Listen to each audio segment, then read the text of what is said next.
శాంతి. ETV life ఆధ్యాత్మిక channel మానస కార్యక్రమానికి స్వాగతం. శ్రీమద్ భగవద్గీతలో మనిషి జీవితానికి ఇచ్చినటువంటి అత్యుత్తమమైనటువంటి లక్ష్యం నష్టో మోహ స్మృతిర్లబ్ధ, అంటే మోహాన్ని జయించి నన్నొక్కడినే నువ్వు స్మృతి చేయు అని. 5 వికారాలు ఉండగా భగవంతుడు మోహాన్ని జయించనే లక్ష్యాన్నే ఎందుకు ఇచ్చారు? ఎందుకంటే మోహం అనేటువంటిది it's like a sweet poison, తీయని విషం లాంటిది.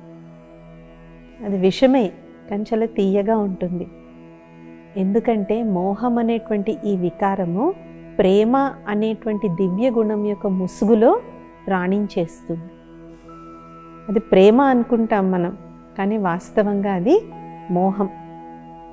మరి మోహానికి ప్రేమకి తేడా ఏంటి? ప్రేమ ఎప్పుడూ కూడా దుఃఖాన్ని ఇవ్వదు, మోహం అనేటువంటిది దుఃఖం ఇస్తుంది. ప్రేమ నిస్వార్థంగా ఉంటుంది, మోహం స్వార్థపూరితంగా ఉంటుంది.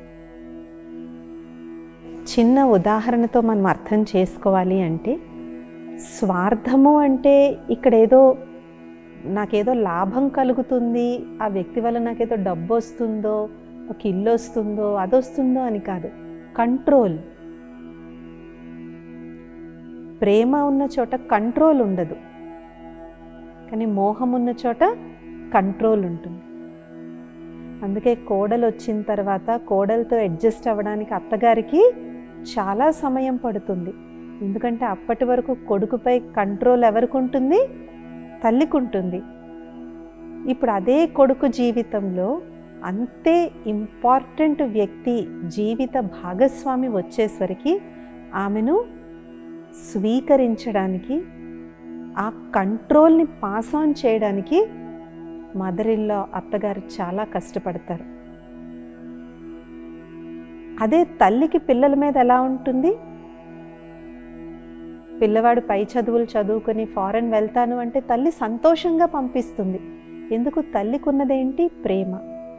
నా పిల్లలు ఎక్కడున్నా వాళ్ళు బాగుండాలి, వాళ్ళ బాగోగులు మంచిగా ఉండాలి, వాళ్ళ యోగక్షేమాలు మంచిగా ఉండాలని చెప్పి పిల్లలు ఎక్కడికి వెళ్తామన్నా తల్లి కష్టపడి అహోరాత్రులు శ్రమించి కూడా వాళ్ళ లక్ష్యాన్ని సాధించే దాంట్లో తోడ్పడతారు. ఇదే సింపుల్గా మోహానికి ప్రేమకి ఉన్న తేడా.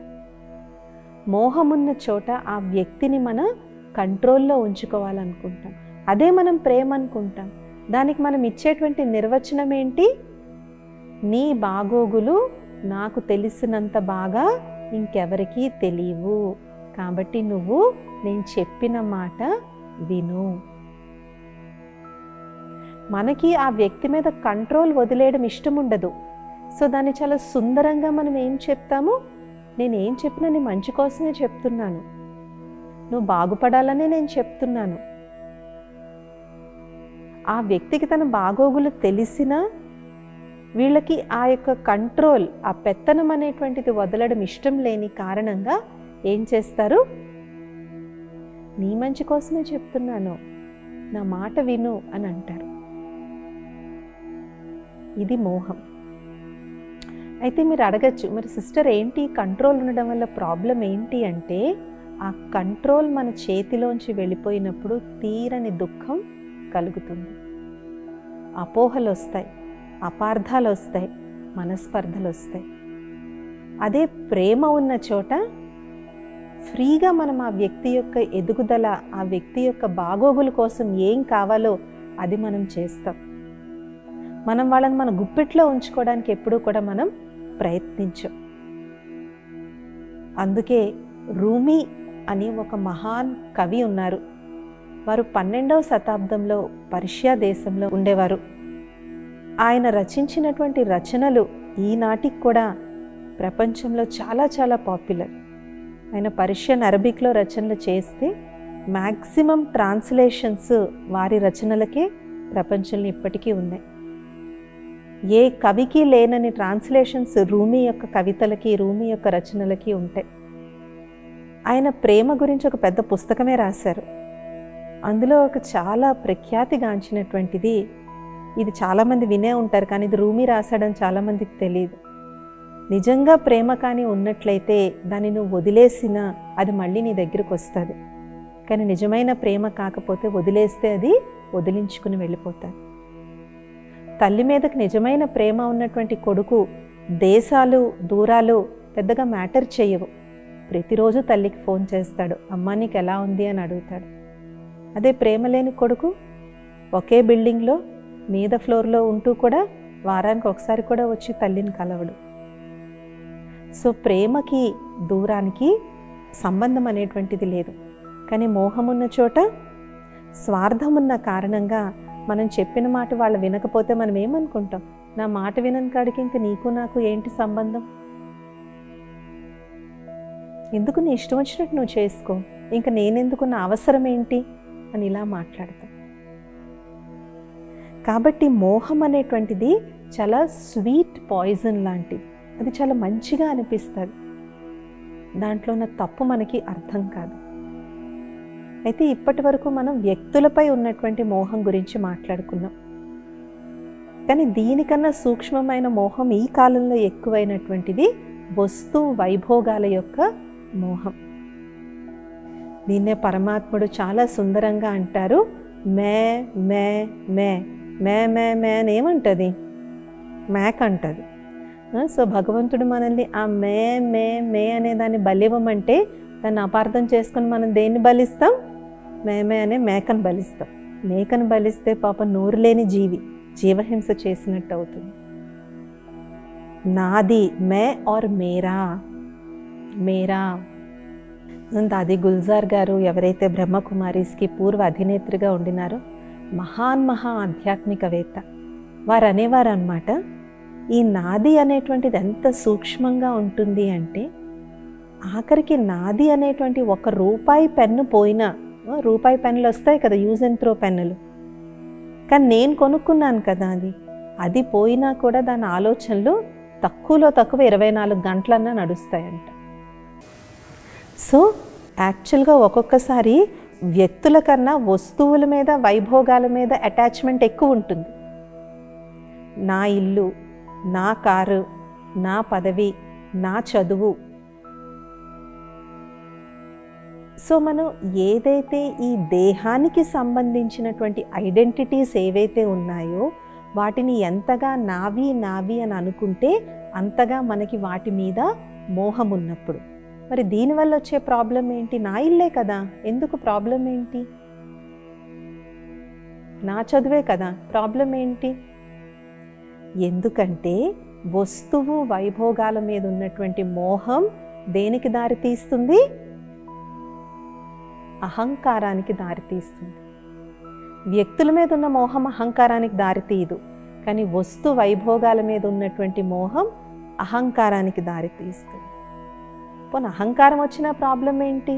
వచ్చింది అహంకారం, నిజంగానే నాకు అంత పెద్ద ఇల్లు కాబట్టి నాకు అహంకారం వచ్చింది, మరి ఏంటి ప్రాబ్లం? ఆ అహంకారం దేనికి దారితీస్తుంది? ఓర్వలేని తనానికి దారితీస్తుంది. రేపు నాకన్నా పెద్ద ఇల్లు ఎవరైనా కట్టారంటే మనకు కాళ్ళు చేతులు ఆడు. ఇప్పటి వరకు మా వీధిలో మాదేనండి పెద్దిల్లు, కానీ వాళ్ళు వచ్చి పెద్దిల్లు కట్టేశారు. వచ్చిన ప్రతి ఒక్కరికి చెప్తాం మనం ఆ మాట. అది సూక్ష్మమైన అసూయ. సో మొదలైంది ఎక్కడ? మోహం. అది వెళ్ళింది అహంకారం, అక్కడి నుంచి ఓర్వలేనితనం, అక్కడి నుంచి అసూయ. ఇంకా అసూయ బయలుదేరిన తర్వాత ఏమవుతుంది? ఏ చిన్న విషయం వచ్చినా ఆ పక్కింటి ఆయనతో గొడవ ఎలా పెట్టుకుందామా అని చూస్తాం. పొరపాటున ఆయన కారు 1 అంగుళం మన బిల్డింగ్ ముందు పార్క్ చేశారనుకోండి, వెళ్ళి గొడవాడేస్తాం. అంత పెద్ద ఇల్లు కట్టుకుని కారు ఎందుకండి మా ఇంటి ముందు పెట్టారు? సో మోహం అనేటువంటిది అందుకే చాలా స్వీట్ పాయిజన్. సో వస్తు వైభోగాల మీద ఉన్నటువంటి మోహం చాలా డేంజరస్ మోహం. ఎందుకంటే దాన్ని మనం మోహం అని అనుకోం. యాక్చువల్గా అదేమనుకుంటాం? మన అచీవ్మెంట్ అనుకుంటాం, ఇది నా సక్సెస్కి ఒక ప్రతీక అనుకుంటాం. అందుకనే ఒకప్పుడు భారతదేశంలో ఏది చేసినా ఈశ్వరార్పణం అనమనేవారు. ఏదొచ్చినా కూడా ఇది భగవంతుని యొక్క దయ, భగవంతుని యొక్క కృప అనమనేటువంటి వారు. ఆధ్యాత్మికతలో సమర్పణ చాలా పెద్ద విషయం. సమర్పణ, టు సరెండర్. కేవలం భారత సంస్కృతిలో మాత్రమే కాదు, పాశ్చాత్య దేశాల్లో కూడా సరెండరింగ్, భగవంతునికి జీవితాన్ని సమర్పితం చేయడం, విశ్వ సేవకు సమర్పితం చేయడం, ఆధ్యాత్మిక సేవకు సమర్పితం చేయడం, ఇది చాలా గొప్ప సమర్పణ. కాబట్టి ఈ మోహం అనేటువంటిది ఏదైతే ఉందో అదన్నీ పట్టుకుని పట్టుకుని పట్టుకుని ఉండాలని అనుకుంటారు. దేన్ని కూడా వాళ్ళు వదిలిపెట్టలేరు. ఇది రెండవ రకమైన మోహం. కానీ దీనికన్నా చాలా సూక్ష్మమైనటువంటి మోహం నా టాలెంట్ అండ్ నా స్కిల్ మీద నాకున్నటువంటి మోహం. మనలో భగవంతుడు ఈ సృష్టిలో రచించిన ప్రతి ప్రాణిలోనూ ఏదో ఒక విశేషత పెట్టాడు. కొంతమంది దాన్ని గుర్తించుకుని దాన్ని బాగా సఫలం చేసుకుని ఉన్నత శిఖరాలకు వెళ్తారు. కొంతమంది దాన్ని గుర్తించుకోరు, అది వేరే విషయం. కానీ నా తెలివి కొంతమందికి సౌందర్యం మీద ఉంటుంది, కొంతమందికి చదువు మీద ఉంటుంది, కొంతమందికి వాళ్ళ తెలివి మీద ఉంటుంది, కొంతమందిలో ఏమైనా విశేషమైన కళలు ఉండొచ్చు. ఫర్ ఎగ్జాంపుల్ మంచి గాయకులు అవ్వచ్చు, లేదంటే మంచిగా డాన్స్ చేయొచ్చు, మంచి కళాకారులు అవ్వచ్చు. ఈ టాలెంట్ మీద ఉండేటువంటి మోహం చాలా ప్రాబ్లమాటిక్. అందుకే ఎవరైతే పెద్ద పెద్ద పబ్లిక్ పర్సనాలిటీస్ ఉంటారో వాళ్ళు ఆ ఫేమ్ అంతా పోయిన తర్వాత చాలా డిప్రెషన్లోకి వెళ్ళిపోతారు, మందుకు బానిసలు అయిపోతారు, రకరకాల దురలవాట్లకు బానిస అయిపోతారు.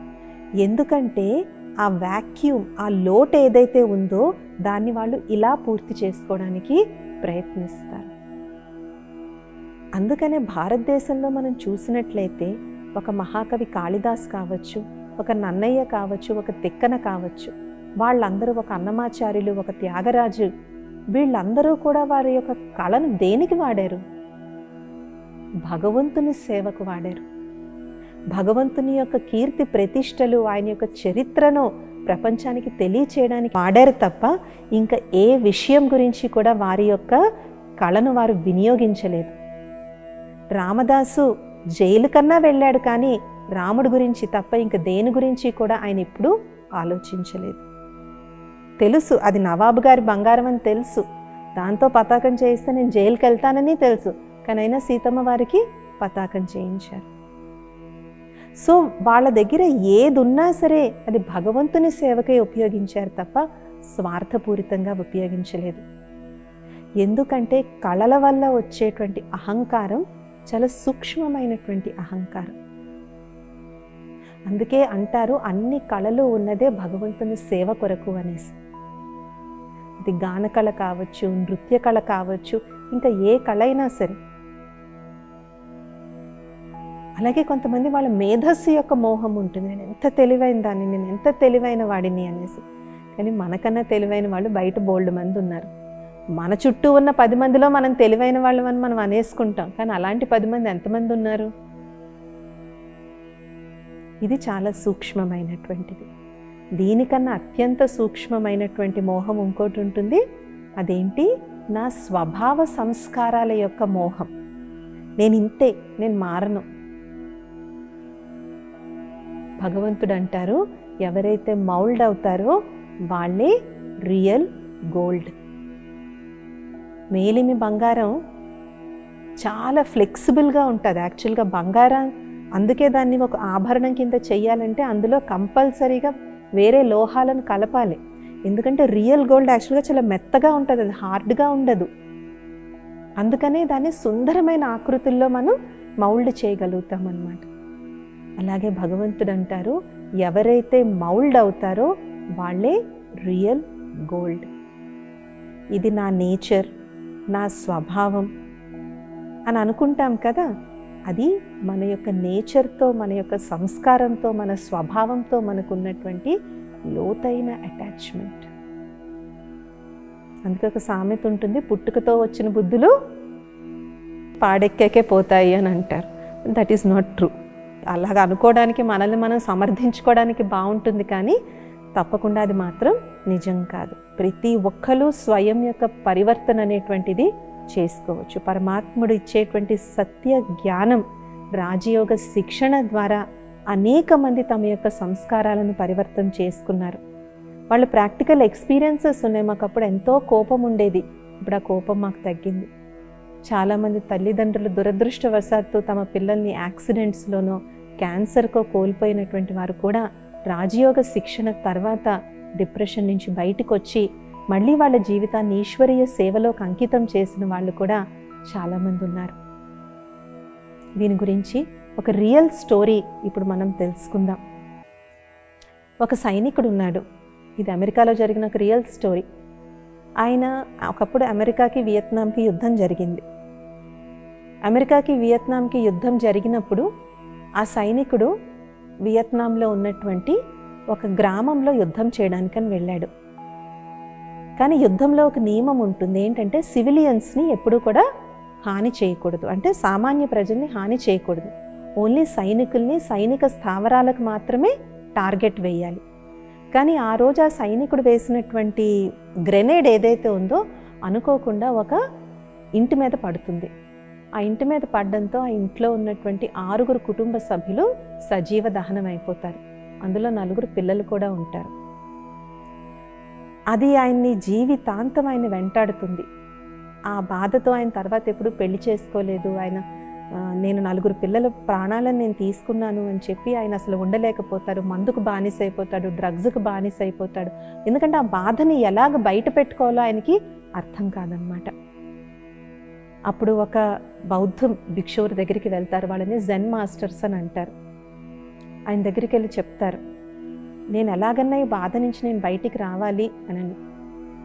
అప్పుడు ఆ జెన్ మాస్టర్ అంటారు, నీకు ఏదైతే బాధకు కారణమైందో దాన్నే ఇప్పుడు నువ్వు నీ సుఖానికి కారణంగా చేసుకో. నువ్వు 4 పిల్లల్ని చంపావని చెప్పి నీ జీవితాన్ని నువ్వు ఇది చేసుకున్నావు. కానీ ఈ ప్రపంచంలో ఎంతోమంది పిల్లలకి అనాథల్లాగా ఉన్నారు. నీ జీవితం అంతా ఆ అనాథ పిల్లల యొక్క సేవలో నువ్వు సఫలం చేసుకోవాలి. అప్పుడు ఆ సోల్జర్ చెప్పారనమాట, నేను ఫస్ట్ చేసిన పని ఒక ఆర్ఫనేజ్కి వెళ్ళి అక్కడ పిల్లల యొక్క సేవ నేను చేయడం మొదలుపెట్టాను. ఆ సేవ చేస్తూ నేను భగవంతునికి దగ్గరయ్యాను. ఆ పిల్లల్లో నేను భగవంతుని చూడడం మొదలుపెట్టాను. నా జీవితంలో ఒక ఆధ్యాత్మికత ఎప్పుడైతే ప్రవేశించిందో నేను ఆ బాధను కూడా నేను మర్చిపోగలిగాను అని చెప్పేసి. అంటే అక్కడ ఆయన దేంతో అటాచ్ అయిపోయాడు? తన పాస్ట్తో అటాచ్ అయిపోయాడు. గతంలో నేను ఇలాంటి తప్పు చేశాను కాబట్టి తను తాను నిందించుకుంటూ ఉన్నాడు, తను తాను శిక్షించుకుంటూ ఉన్నాడు. అదే మన పాస్ట్కి, మన నేచర్కి, మన స్వభావానికి అటాచ్మెంట్. Especially addiction. మందు తాగేవాళ్ళు, సిగరెట్ తాగేవాళ్ళు ఏమనుకుంటారు? నేను ఇంతే, నేను ఈ మందు అలవాటు నేను మానలేను అనుకుంటారు. నేను సిగరెట్ మానలేనండి, నేను మానలేను అనుకుంటారు. ఎంతెంతైతే వాళ్ళు నేను మానలేను అని అనుకుంటారో అంతంతగా ఆ అలవాటు వాళ్ళలో ఇంకా రూఢిగా అయిపోతుంది. కానీ బ్రహ్మకుమారీస్ భారత ప్రభుత్వంతో కలిపి నషాముక్త్ భారత్ అనేటువంటి ఒక 3 సంవత్సరాల సుదీర్ఘ ప్రాజెక్టుని తీసుకున్నారు. ఇందులో రకరకాల ఎడిక్షన్స్ నుంచి ఎలా బయటపడచ్చు అని దేశవ్యాప్తంగా ఎన్నో క్యాంపెయిన్స్, ఎన్నో ఈవెంట్స్, ఎన్నో టాక్ షోస్, రోడ్ షోస్ చేస్తూ ఉన్నాం. ఇందులో నిజంగా ఎవరైతే తమలో ఉన్నటువంటి దురలవాట్ల నుంచి దూరం అవ్వాలనుకుంటున్నారో వారు ఈ ప్రోగ్రాంలో వాళ్ళు శిక్షణ పొందొచ్చు, పొంది దాటి నుంచి బయటికి రావచ్చు. ఒక రాజయోగ జీవన విధానం వల్ల మనలో ఉన్నటువంటి దురలవాట్లు అంటే కేవలం సిగరెట్ తాగడం, మందు తాగడమే దురలవాట్లు కాదు. కోపం ఒక దురలవాటు, దొంగతనం ఒక దురలవాటు. ఇలాంటి దురలవాట్లను, అబద్ధాలు చెప్పడం, ఊరికే నోరిప్పితే అబద్ధాలు అంటారు కొంతమందివి, అబద్ధాలు చెప్పటం, లేనిది ఉన్నట్టు ఉన్నది లేనట్టుగా కల్పించి గొడవలు పెట్టడం, ఇవన్నీ దురలవాట్లే.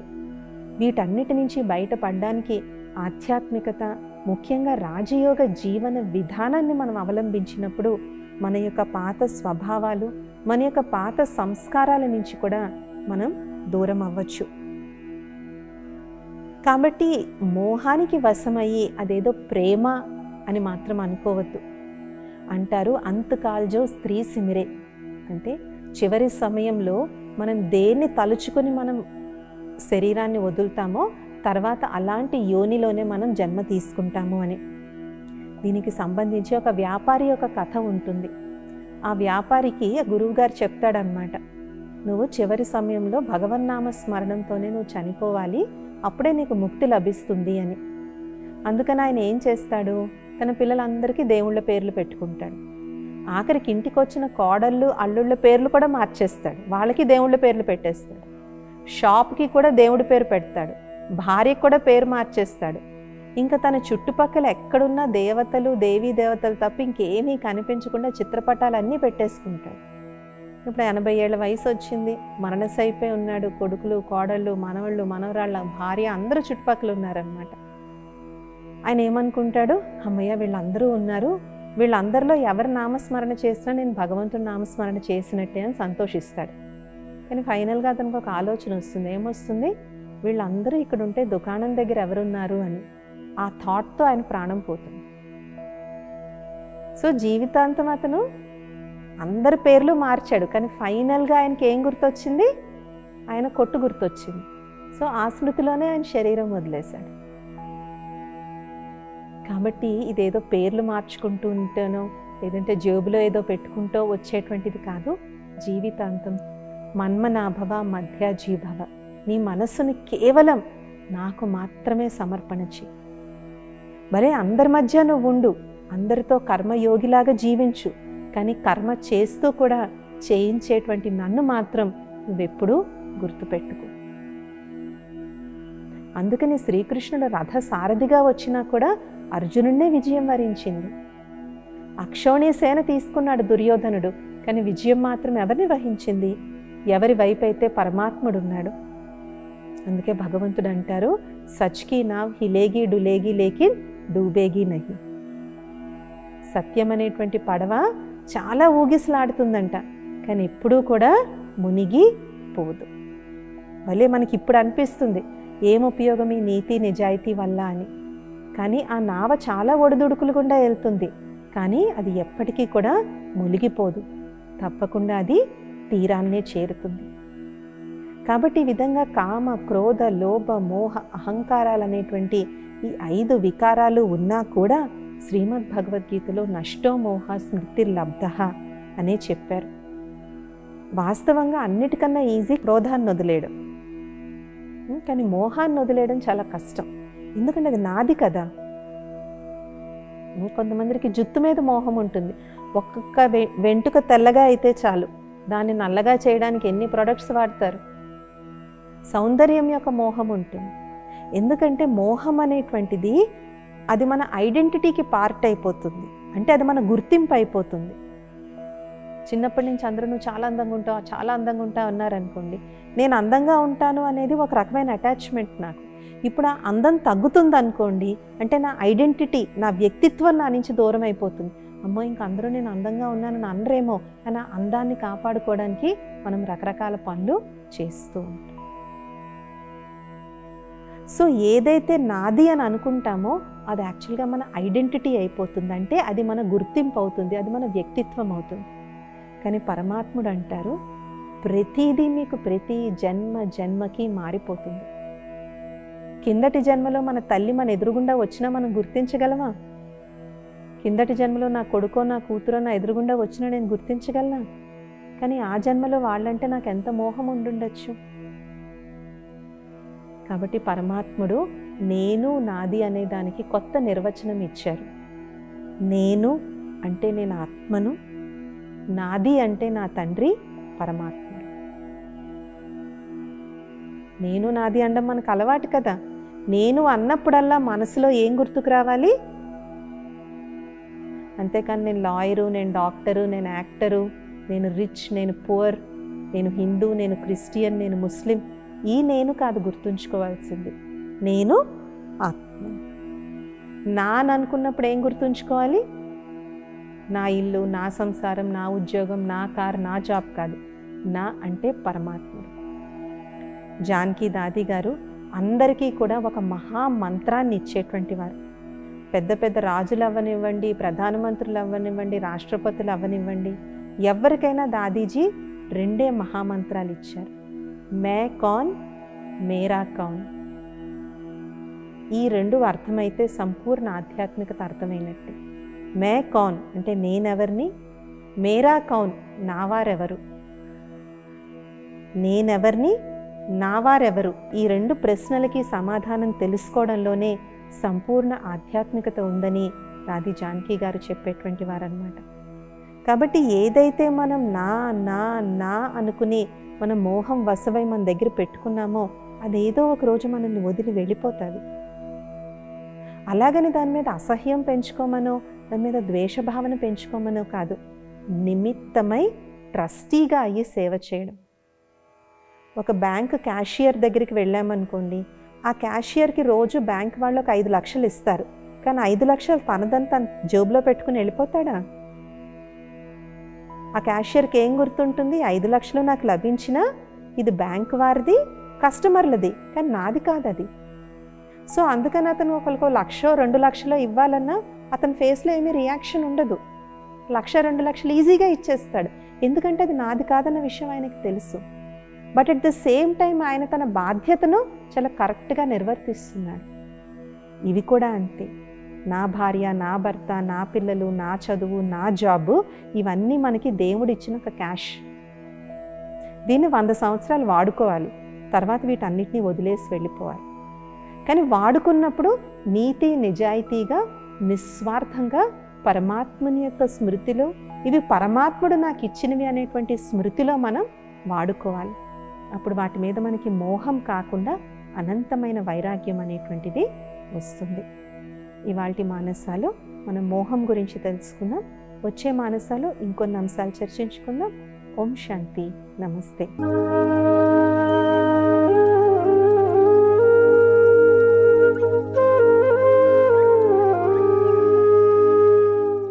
ఈ కార్యక్రమాన్ని తిరిగి చూడాలనుకుంటే www.youtube.com/@ETV Life Spiritual లో చూడవచ్చు.